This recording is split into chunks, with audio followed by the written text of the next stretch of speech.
വസല്ലമ പറയുകയാണ്, എന്റെ ഉമ്മത്തിൽ നിന്ന് ചിലരെ കൊണ്ടുവരും ഖിയാമത്ത് നാളിൽ. വലിയ നമസ്കാരക്കാരാണ്, നോമ്പുകാരാണ്, ഹജ്ജ് ചെയ്തവരാണ്, ധാരാളം ദാനധർമ്മങ്ങൾ ചെയ്തവരാണ്. ഇതൊക്കെ ചെറിയ കാര്യങ്ങളാണോ?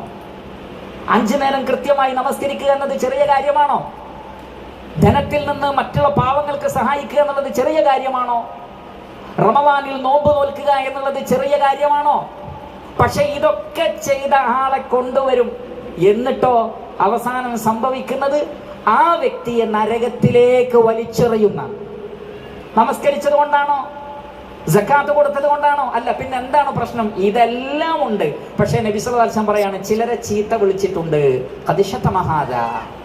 ചിലരെ ചീത്ത വിളിച്ചു, ചിലരെ ഉപദ്രവിച്ചു, ചിലരുടെ ധനം അന്യായമായ, അതൊരു ദീനാറല്ല, ഒരു ദിർഹമല്ല, അതൊന്നും ഒരു വലിയ വിഷയമല്ല എന്ന് കരുതി ഈ വ്യക്തി ഉപദ്രവിച്ച ആളുകളുടെ തിന്മകളൊക്കെ ഇദ്ദേഹത്തിന് കൊടുക്കും, ഇദ്ദേഹത്തിന്റെ നന്മകളൊക്കെ അങ്ങോട്ടും കൊടുക്കും.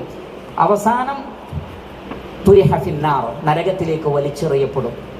മുവഹിദാണ്, നിസ്കരിച്ചിട്ടുണ്ട്, പക്ഷേ ആ വ്യക്തിക്ക് ഒരു സീറ്റ് നരകത്തിൽ അല്ലാഹു സുബ്ഹാനഹു വ തആല അല്ലാഹു ഉദ്ദേശിച്ച ഒരു കാലം വരെ നിശ്ചയിച്ചിട്ടുണ്ട്.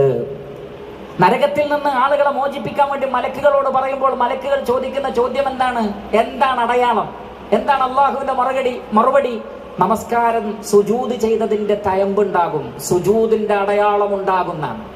നരകത്തിൽ നിന്ന് മോചിപ്പിക്കേണ്ട ആളുകൾക്ക് സുജൂദിന്റെ അടയാളം ഉണ്ടാകും. അങ്ങനെ നമസ്കരിച്ചവരാണ്, പക്ഷേ നരകത്തിലാണ്. എന്താ കാരണം? അല്ലദീന ആമനു വകാനൂ യത്തഖൂൻ എന്ന് പറഞ്ഞ ആ യത്തഖൂൻ എന്ന ആ തഖ്വ ഉണ്ടായില്ല. സത്യത്തിൽ തഖ്വ എന്നത് ഞാൻ നേരത്തെ സൂചിപ്പിച്ചതുപോലെ നമ്മുടെ ഈമാനിനെ, തൗഹീദിനെ സംരക്ഷിക്കലാണത്. ഹൃദയത്തിലും വാക്കിലും പ്രവർത്തനങ്ങളിലും ഈമാനിന് വിരുദ്ധമായ, തൗഹീദിന് വിരുദ്ധമായ ഒന്നുമില്ലാതിരിക്കുക. അതിൽ പെട്ടതാണെന്ത്? യസീദു ബിത്വാഅ വയൻഖുസു ബിൽ മഅസിയ എന്ന് പറഞ്ഞില്ലേ? അല്ലാഹുവിനെ അനുസരിക്കുന്നതിലൂടെ തൗഹീദിനാണ് വർധനവുണ്ടാകുന്നത്. പക്ഷെ അത് തൗഹീദിന്റെ ഭാഗമായി പഠിച്ചിട്ടില്ലെങ്കിൽ വലിയ പ്രശ്നമാണ്. അനുസരണക്കേട് കാണിക്കുമ്പോഴൊക്കെ തന്റെ തൗഹീദിനാണ് കുറവ് വരുന്നത് എന്ന് ആ വ്യക്തി ചിന്തിച്ചില്ല.